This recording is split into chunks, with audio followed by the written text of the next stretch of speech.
Welcome to the first of a series of short webinars from Woking Works. Today the topic is how to re-engage with your customers, and attracting new customers has never been more important.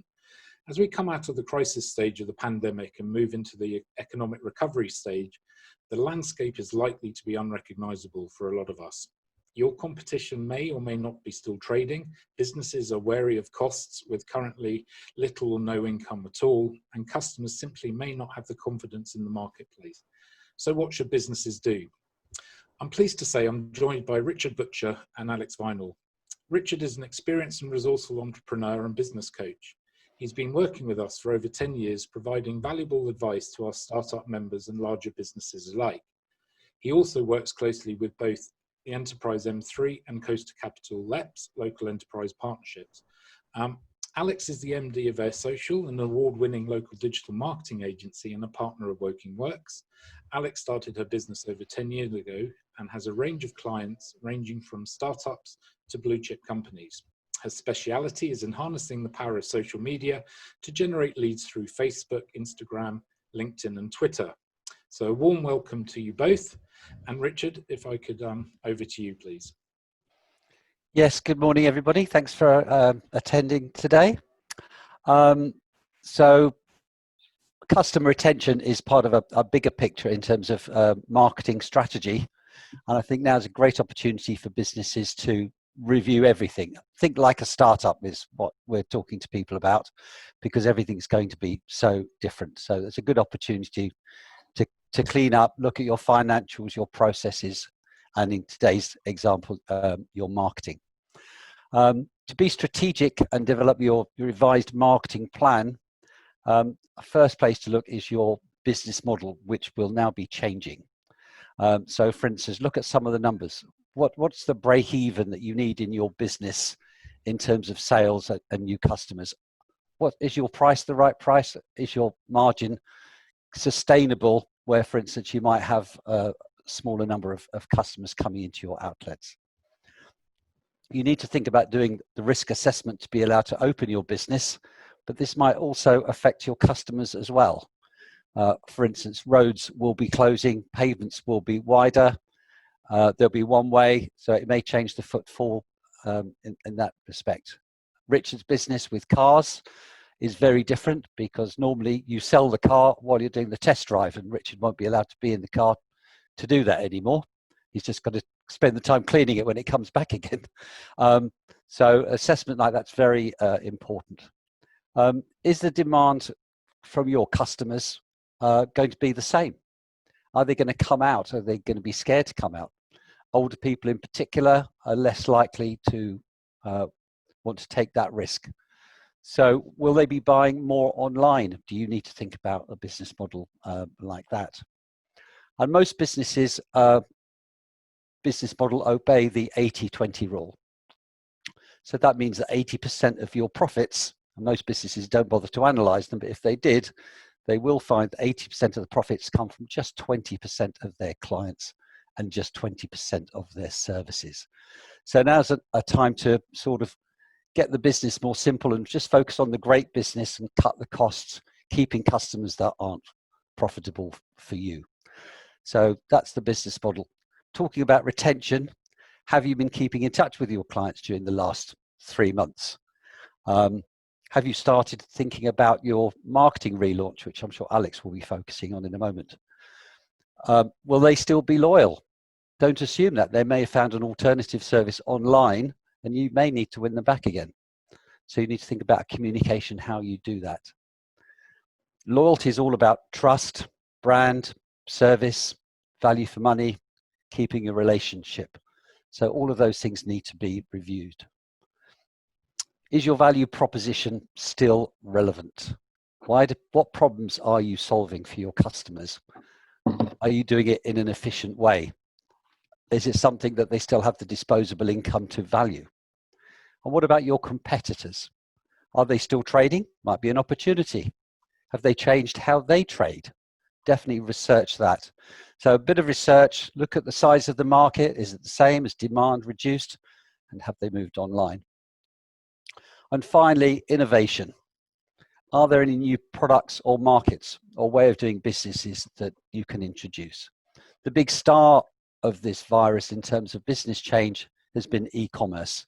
People who've complete Luddites have raced to engage e-commerce as a way of keeping trading, and some of them will carry on that way in the same way that some businesses will carry on working from home rather than paying landlords rents they no longer feel they need to pay. How can you add extra value to what you're doing? So I hope some of those suggestions you find helpful. Thank you. Thank you very much, Richard. And now may I introduce Alex, who's going to talk to us a bit about digital marketing. Hi, thanks, Chris. Thank you very much for everyone joining us today, and for those listening after the event is published again on Woking Works website. As Chris mentioned before, I'm one of the partners of Woking Works, so I'm really passionate about helping businesses not only through the coronavirus timings that we've had over the past few months, but also looking to how we can support businesses as they get ready to relaunch in the coming weeks. One thing I usually look at when a new client will come to us is we'll look at their overview. So what's their website doing? At the moment, it's more important than ever that your website is up to date. It's got accurate information on it. Do you have a COVID statement? You know, perhaps your trading hours have changed. All this information is really important, because if someone lands on your website and it doesn't look like you're open, the last blog you had was 3 months ago and nothing recent, it's really important to make sure that all your latest content is up to date. Even if you're struggling to find the time to write a blog or to update your content, even having a piece going up once a month is better than not having anything that's gone up in the last 3 months. So make sure your website is fully up to date with all the correct information. Also, getting ready for relaunch again and re-engaging your customers. Is your Google business page up to date? Now, there was a period of time where the review functionality was taken down from Google over the corona period. Now that's all up and running again. So do you have customers that have left you reviews that you've not responded to? Equally, does your Google business page have no reviews on it? We see that quite a bit. Reach out to your past present clients, ask them to leave you a review. You know, what are the real features of your business that's helped support them, whether you provide a service, a product. If anyone Googles in Woking restaurant near me when the time comes, and the restaurants come up and your Google business page is lucky enough to come up, and it doesn't have your up-to-date opening hours or saying if you're open, that's vital. The same as if you're a retailer. Also, having on your website, if you are sort of a customer-facing business, it's really good now to update your health and safety information on your website. A lot of people will now be looking at that. There'll be further information about the health and safety elements that's also on the Woking Works website, which is a really good resource for that. Once you're happy that your Google business page is all up to date, you've got up-to-date photography, contact details, you may have moved office, you may be working from home, perhaps you're a startup, it's really good to have a number where people can get hold of you. Equally, I've seen a lot of comments on Facebook with people saying they've tried to call businesses and they've not been available or answered, so that's really important. Secondly, thirdly, your social media content. Are all your social media platforms up to date? Again, it may seem silly, but you may have posted a Facebook update or a LinkedIn update a few months ago, and whilst you've either been on pause or managing through the crisis, you may have forgotten to do any of those updates. Now's the time. If you're open again, if you're running, if your business has changed slightly, really make sure that your social media pages are reflective of this. Engage with the people that are following your page, engage with the people that you're connected with on LinkedIn. Over the last few months, we've seen such a huge spike in the amount of people on social media. it's really important to take advantage of this. Your customers are active, they're online, whether you offer a service or a product, you can reach them through Facebook, Instagram, Twitter, LinkedIn. And I think the communication is really, really important. When did you last send a mail shot out to your customers? Do you have a GDPR compliant database? If you do, then get on MailChimp, get an update sent out. Hi, we're open, we're great, hope you are too. This is a direction to our website, or if you have any information you'd like about my business or service, I'd love to get in touch with you. So just really engaging with your past customer database, as well as looking forward to your present customers. Once you've got sort of your website, your social media channels, your Google business page up and running, you've kind of got the full picture. You've got your front door. So anyone that's going on the internet that lands on you, they can go in and see, yep, they're open, I can engage with this business. A really good example of a customer that sort of, of a company that changed its thinking over lockdown was Seymour's Estate Agents. They quickly identified as soon as lockdown happened that there still would be a need for people to have their properties valued, but without being able to have someone come into the home. So they offered FaceTime valuations with people, the same with landlords, and offered advice. And this really was a really good example of how a company kind of changes their thinking a bit to adapt to the current circumstances.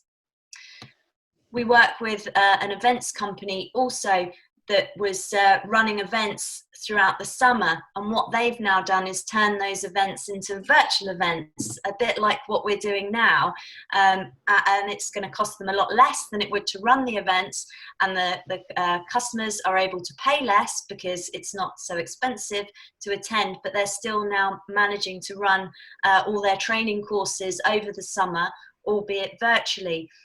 So it's just a really good idea to have a think about how can you make your business a bit more online right now, within comparison to, you know, the time it's going to take over the next few weeks or months with engaging with your customers. So if anyone has any more questions about this, you can email me at alex@airsocial.co.uk. I'm always happy to offer advice where I can. And on strategy and that side of your business. And I welcome any questions anyone has. Thank you. Thank you very much, Alex. Most comprehensive overview. Yes, if anyone does have any questions, I have had some submitted to us as well, but anyone on the call would like to ask some questions, if you could just send me a chat indicator of the question, that'd be great. Otherwise, I've got a few questions here for the panel. We've had a question that goes like this. I'm a consultant providing specialist services.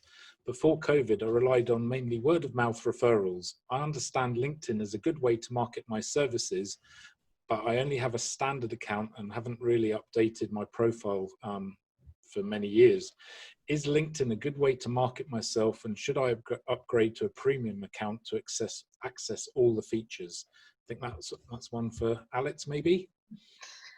Okay, so depending on what you're going to be using LinkedIn for, so to attract new customers, in terms of sort of not having having to pay for advertising on LinkedIn, having to pay for a premium account, the best way at the moment, I believe, to use LinkedIn is making sure, first of all, yes, obviously it's very important that your profile page is completely up to date.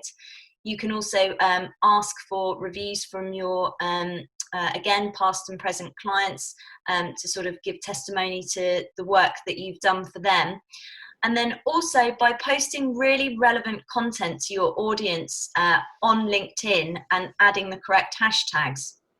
So say you are a recruitment company and you're writing about, you know, what's going on in recruitment at the moment in the marketplace, I think there's a lot of people that would be interested to know, you know, facts, data about that. So say you write an article about that, post it in your LinkedIn, put the correct hashtags, hashtag recruitment, have a look at what's trending, and post it into your personal LinkedIn. And then you'll be able to engage with anyone that's you're connected to on LinkedIn, albeit hopefully your customers, your colleagues, and being more proactive on LinkedIn. Again, LinkedIn is another channel that we've also seen a big spike in over lockdown, with more people posting content than ever, not just using it for recruitment purposes, but using it to sort of engage with new and existing customers is really important. If you are going to go down the paid for route and upgrading to have the premium, again, LinkedIn, a bit like all these other different platforms, when you start to go to enhance these features, as long as you've got the time to use them, because it's not just a question of, right, I'm going to pay and I'm going to upgrade my LinkedIn so I've got access to all these other features if you're not going to be regularly using them. So I would make sure that you've got enough time aside to be able to do that. Thank you very much, Alex. Going back to something you were talking about earlier about Google and the Google page, don't quite understand what the Google page is. I'm assuming it's the business information that when you do a search on the page. We've had a question about that. There's a lot of information out there, but how does somebody actually get on there and keep it up to date? And do you have to pay for it, or is it free? So first of all, it's free, and what I would recommend is going into Google and type in Google My Business, and then you can follow the instructions. If you don't have a Google business page set up for your business, it's very easy to set one up, or you may have one set up and have never accessed it before, and then you can request access to it or claim the page. Then, once you've done that, it will guide you through the options of uploading photographs, uploading your business name, your business address. So it's completely free.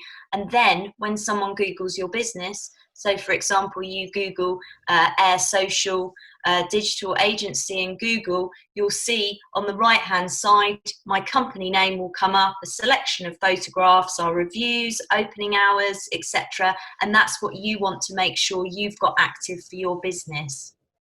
Lovely, thank you very much. I've had a question from Richard from Car Auto. How often should I contact my customers via email or text? That's over to either. Richard, maybe you go first.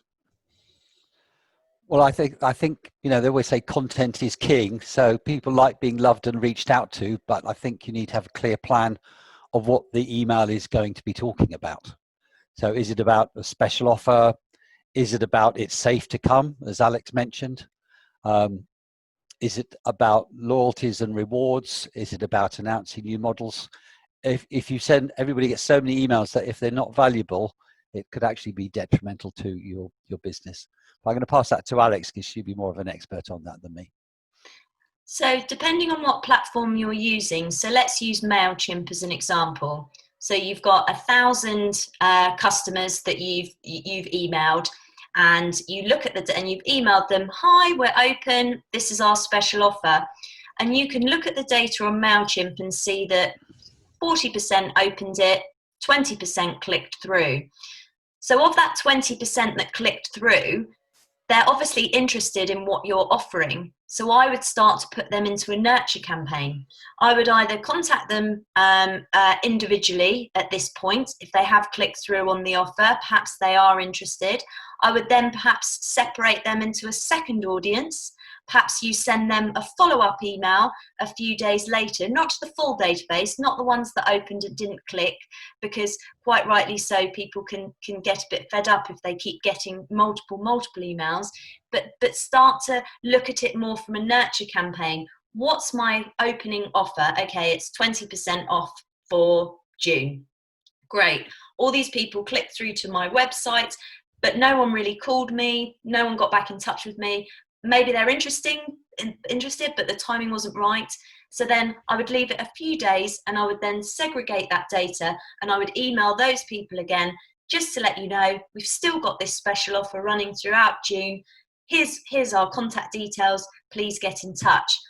So it's just about, when you're sending a mail shot out, don't look at it as a one-hit wonder. On social media, sometimes we have to hit people 11, 15 times before we'll get a conversion, an inquiry for a client. Look at it the same in a similar way to sending out mail shots. How many times are you going to need to reach these customers, but with what information, and make it more and more nurtured the way that you go? Lovely. Thank you both. I have another question. I provide personal health and beauty treatments in a shop. We can't open yet, but when I do, I'm worried about my customers not wanting to return. What does the panel think I should do to encourage them back to my shop when I'm allowed to open? Richard, maybe?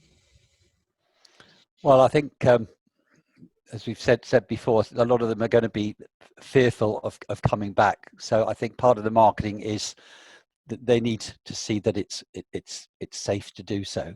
I mean, for instance, the councils, and I know Chris and Simon listening in will know that they're hiring marshals to go around the towns and say the town is safe, enforce social distancing in a nice way. And I think that's the same approach that the businesses need to take. So, for instance, with Richard, if they're coming along to try a car, he perhaps drop them an email and saying, "Look, book an appointment. We're not taking walk-ins anymore." And that's a view that people are scheduling car parking, everything the same. We'd love to see you. You'll have plenty of time. There'll only be one other person here. Although I won't be able to come and drive with you, this is what the experience will look like, and paint the new picture. That would be my thought. I would also look at what your following is. So do they have a following on Facebook, for example? So, update Facebook page, hey, we're open. These are the health and safety measures we're taking. We'd love to see you come back to us. For all existing customers, if you get in contact with us, we're offering you a small discount or a complimentary candle on your first visit. That always does it for me. So, to sort of, again, think outside the box. Yes, health and safety will be everyone's number one priority. I can't wait to get back to the beauticians. I cannot wait to get back to the hairdressers. And the two things for me will be very much, I use different hairdressers and I use different beauticians. I'm very busy during the day, so sometimes I go for last minute appointments, and actually when I think about who I've called, it's who I might have seen on Facebook that's sort of sprung to my mind. Oh, they're open in Guildford, great. Oh, they're open in Woking, great, I'll go there. So I think it's about communication more than anything, and just letting people know you're up and running. If it's worrying about people coming into the shop and the booking side of things, just making sure that you're directing people from social media to your website, so they've got all the health and safety information, and that they know that they're going to be welcomed back warmly. Excellent, thank you, Alex. Richard, apologies. Richard Field, this is. I didn't give you the opportunity to follow up. Do you have a supplementary question, or was your question answered? No, I think both Richard and Alex did answer my question very well. Yeah. Excellent. Thank you very much. That's fine. I've got one more question that was sent in, a bit of a tricky one. Is there an accepted percentage of turnover that I should allocate to marketing? In these times, obviously, cost is key. Income is very, very difficult right now. How much should I be thinking of allocating to marketing? Or are there any tips you could give that could offer maybe free or very low cost ways of re-engaging with our customers? Well, I'll kick that one off. Yes, that's a common question, and I think sometimes it's a bit too simplistic. I think we need to look at the level of, when I'm doing my marketing planning, what are my objectives? Is it about customer retention, or is it getting new customers? What marketing have I done in the past, whether it's online and it's been free and social media has been very effective, or it's been advertising, which is more expensive, but how effective was it? How much did it cost me to get that client? So what was the return on the investment? So a tip going forward would be, do measure the different campaigns and see how effective they are. Then you can carry on in future with the ones that work and drop the ones that don't work. I think right now, in terms of people's cash flow, is very tight. They've just been struggling to keep alive.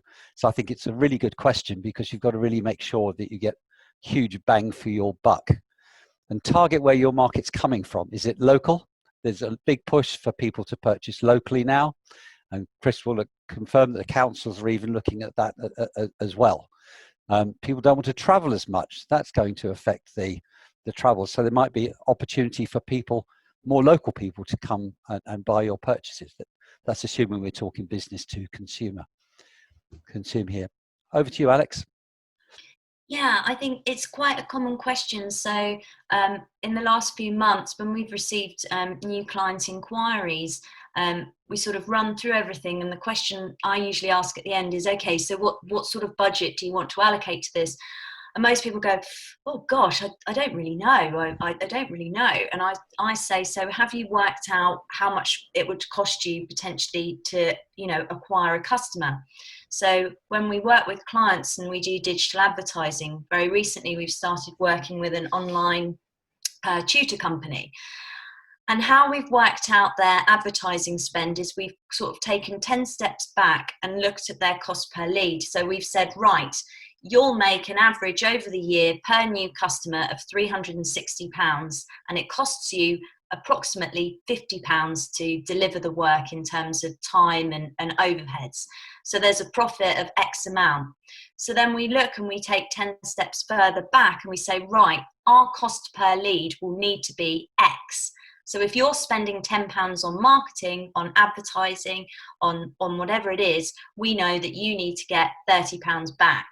I'm probably making this sound a bit more complicated, but the whole idea is, rather than say, right, I'm going to spend £10,000 this year on marketing, getting my business going again, I think it's really important to look at how much do you earn per customer? How many, is it brand awareness that your company needs? If you're a brand new company, you're going to need brand awareness, but you're also going to need new customers. Or are you an existing business that wants to generate new customers? Well, then you've got to look at, say you're selling cars or car cleaning or whatever it is, you've got to say, right, for every 10 customers that I get, I'm hopeful that I can convert one of them to a sale. So I know that I need to deliver X amount of leads in order to convert X amount. And that's the kind of stuff we work with our clients in the early part. But I think when you're looking at what you're going to be spending on advertising, every penny matters more than ever now.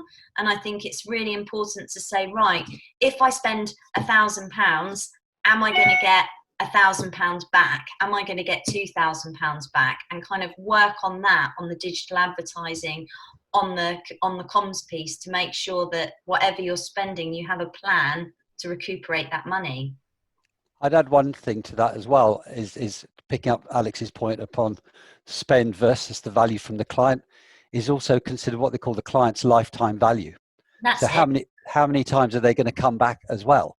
So if they're going to come back and go to the beauty salon every month, then even if you lose money on the first visit, it actually doesn't matter. You look at it in the context of the whole cost. And I remember one example, I think it's with Porsche. They allocate something like £2,000 per car sold. Perfume, high value items are the same. They don't care because they make such a big margin. It actually doesn't matter. So you need the context against the value that client delivers to you over the period. And if, Richard, you're selling them cars, they're probably going to come back to you repeatedly. So again, that would be an approach I would consider. And also referrals as well, you know, asking your clients for referrals. I think during this time, you know, if you've sold someone a car and they've been really happy with it, make sure they leave you a Google review, a Facebook review, a testimony that you can use on your website, and perhaps they would be happy to be, you know, for you to ask them, can you recommend me to any of your friends in the future that might be looking for these services too, or, you know, a new car. Excellent. I think that's the end of our questions for the moment on customer re-engagement. I'd like to take the opportunity to offer our attendees, if they'd like to make any other comment, if they've got something that we haven't talked about that you think is important, please go ahead. JP, I'm looking at you. John Paul Jackson is the centre manager for Woking Shopping in our town centre, and just wondered whether from a consumer point of view, he's got any tips or suggestions. Yeah, apologies for being late. I was meeting the store manager of Primark and the area managers who are in today, making preparations for what they tell me is likely to be quite a significant influx of customers, which is a bit scary. They're looking at the stores that they've opened in Germany and Spain, and they're much bigger than the store we've got in Woking, but we are anticipating quite significant demand come Monday the 15th when they're looking to open the doors. Right, in terms of customer experience, sorry, as I say, I was late, so I just caught the tail end of some of the comments. I think one of the key things that customers are looking for is reassurance that it's a reasonably safe environment, and measures have been put in place to make them at ease. And so we have installed an awful lot of signage to help them navigate around the centre and keep in mind social distancing. We've installed hand sanitizer units at all the entrances. We are next week going to, there's this sort of electrostatic treatment that we will, they call it fogging, that we will have applied to key areas like the public toilets, such like, they tell me that this is an antibacterial treatment that will last for, they tell me, 3 months. So again, it's all about demonstrating to your customer that you've done what they can reasonably expect you to do to make it a safe. It's never going to be 100%. It can't be. And also, one of the challenges I've noticed is that we have got a one-way system we've marked out around the centres at the moment. We're actually getting a lot of pushback from customers. Say, I don't want to walk that way, I want to go. So the challenge is to get people to comply. And as I say, as far as the stores are concerned, obviously the government guidelines is for non-essential stores, they have to do their own risk assessments because every business is different. The nature of the business, the way they engage with their customers is different. The way they've laid out the store is different. So they have to, the onus is on them to do their own risk assessment and then put the measures that they deem appropriate into place. They've also got to be able to show that risk assessment. This is a risk assessment and these are the measures we've put in place. Health and beauty is going to be a challenge because you can't really social distance from your customer when you're applying some treatments, either a haircut or in the nail bars and such like. So what they are going to have to do is obviously step up the amount of PPE equipment they use. But obviously they've not got a definite opening date yet. And there's talk of the 4th of July, but at the moment we're focusing on the other non-essential stores opening from the 15th of June. Excellent, JP, thank you very much. Anybody else have a comment or a question before we wrap things up? Could I just ask John a question, just as a business advisor talking to businesses regularly? What was I like to pass on knowledge all the time. What was the electrostatic mechanism you talked about that keeps safe for 3 months? Well, they call it fogging. I don't know if there's a brand name. I can certainly get details and pass it on to you if you wish. Thank you. Questions? We call that a day.